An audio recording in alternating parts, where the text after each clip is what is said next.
Greetings. This is Dr. English's Book Lovers Book Club, and welcome to the third week of my YouTube channel, Dr. English's Book Lovers Book Club. I'm Dr. English and I teach English.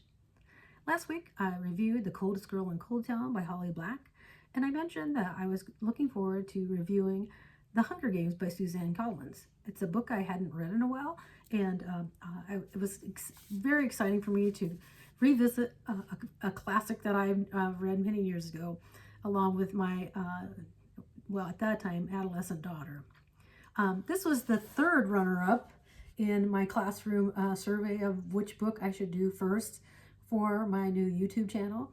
And I was really excited that students put this in the top 38 books.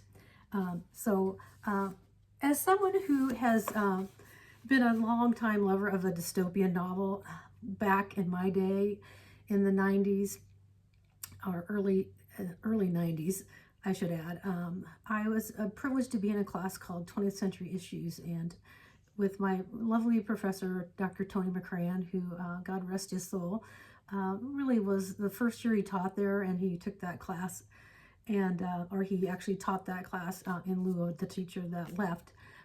But we read 1984, we read Brave New World, we read Homage to Catalonia, we read Hannah Arendt's The Origins of Totalitarianism, and we also read, I think we read Lord of the Flies, but I can't recall for sure, but I know the others we did. So, and we read Nora Levine's The Holocaust. And so I got a really good foundation about the totalitarianism, the dystopian novel from, post-World War II. And so I really feel like we have Suzanne Collins and others who are writing, more modern dystopian novels. But I go back to those all the time. But one of the things that that when I reread this, after my students voted this, I thought, oh, I have to go back and reread this. I haven't read this in a long time. But one of the things I truly loved about revisiting this was I was just absolutely reminded of what a great writer Suzanne Collins is. I was like, I'd forgotten, like, her lyrical prose is just fascinating to me. And I just fell in love with it all over again. And I mean, I've seen all the movies, but that's not the same as reading the book. And so to me, it was just so lovely to go back and read the actual novel and remember, oh yeah, this is why people read it in the beginning. It's like, it's so well written. And so Suzanne, wherever you are out there, kudos to you. I commend you. It's just fun to go back and read it. And I think the thing that I really appreciated about this is, for the first and foremost thing that I appreciate about The Hunger Games is that she sets up this incredibly stark contrast between District 12 and the Capitol. And you see, she just does these incredible details, of people starving in District 12, and how Katniss, her job is to help her family survive. And so, not unlike a lot of people, like, and I think about in particular like the Great Depression, but I think there are people all over the world still now who have to do the kind of things that she did, the hunting and the knowledge. I mean, it's not an easy thing to do, to think about people in the Depression. My father grew up in the Depression, and he always had a love to fish, but as a child, he did it out of necessity. He learned how to trap so they could sell, the hides of the things that he trapped. I don't know that they ate them, but I think a lot of it was just they trapped it, for the pelt. And so she does such a good job. I mean, it just makes me think, well, did Suzanne Collins have a family member who lived through the Depression and lived through those times of, utter need? And so she does such a good job of showing the poverty and devastation in so many of the districts, and then the absolute excess in the Capitol at the expense of everyone else. And I think in our political times, it was nice for me to revisit that, to be reminded, like, that is the way the present world is today. And it just seems to keep getting worse and worse. And so I think that was the one thing that really resonated with me this time to go back through it again after many years, is to see that contrast. And what a wonderful job she did, making us realize that that disparity is still in existence in 2025. And and then the almost depravity of people in the Capitol, that they get off on this Hunger Games, it's like it is depraved. And so I think it's really wonderful that she, we can, you see that, you understand that more if you read the book rather than just rely on watching the movies, because you don't get the same kinds of thinking of the characters. You just get to see, the body responses in the actors.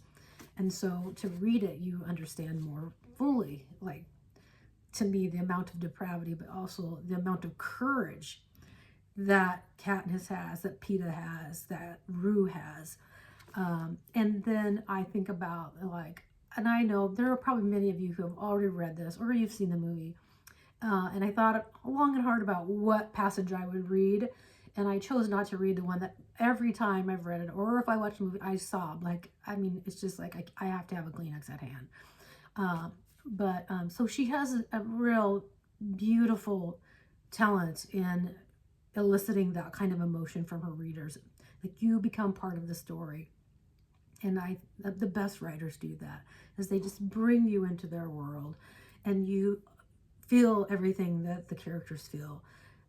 And that's just a gift to be able to do that. Not all writers can do that.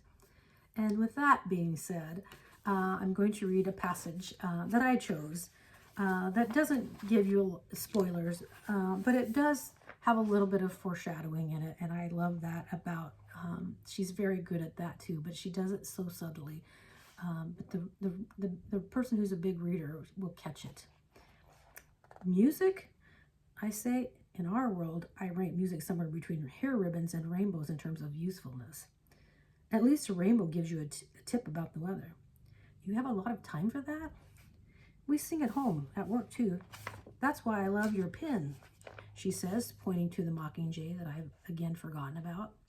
You have mockingjays, I ask. Oh yes, I have a few that are my special friends. We can sing back and forth for hours. They carry messages for me, she says. What do you mean, I say. I'm usually up highest, so I'm the first one to see the flag that signals quitting time. There's a special little song I do, says Rue. She opens her mouth and sings a little 4-note run in a sweet, clear voice. And the mockingjays spread it around the orchard. That's how everyone knows to knock off, she continues. They can be dangerous, though, if you get too near their nest, but you can't blame them for that. I unclasp the pin and hold it out to her. Here, you take it. It has more meaning for you than me. Oh, no, says Rue, closing my fingers back over the pin. I like to see it on you. That's how I decided I could trust you. Besides, I have this. She pulls a necklace woven out of some kind of grass from her shirt. On it hangs a roughly carved wooden star. Or maybe it's a flower. It's a good luck charm. Well, it's worked so far, I say, pinning the mockingjay back on my shirt. Maybe you should just stick with that. By lunch, we have a plan. By early afternoon, we are poised to carry it out. I help Rue collect and place the wood for the first 2 campfires. The third she'll have time for on her own. We decided to meet afterward at the site where we ate our first meal together. The stream should help guide me back to it. Before I leave, I make sure Rue's well stocked with food and matches. I even insist she take my sleeping bag in case it's not possible to rendezvous by nightfall. What about you? Won't you be cold? She asks. Not if I pick up another bag down by the lake, I say. You know, stealing isn't illegal here, I say with a grin. At the last minute, Rue decides to teach me her mockingjay signal, the one she gives to indicate the day's work is done. It might not work, but if you hear the mockingjay singing it, you'll know I'm okay. Only I can't get back right away. Are there many mockingjays here, I ask. Haven't you seen them? They've got nests everywhere, she says. I have to admit I hadn't noticed. Okay then, if all goes proceeding to plan, I'll see you for dinner, I say. Unexpectedly, Rue throws her arms around me. I only hesitate a moment before I hug her back. You be careful, she says to me. You too, I say. finally, as I've noted each week with my pre-service English teachers, we had every time we read a book, we had this discussion about, should we teach this book? If we had an opportunity to teach this book in a high school classroom, would you do it? Or they would just simply talk in their book talks about, like, I wouldn't teach this book, and here are the reasons why. I would teach this book. As I mentioned earlier, there are so many good classic dystopian novels.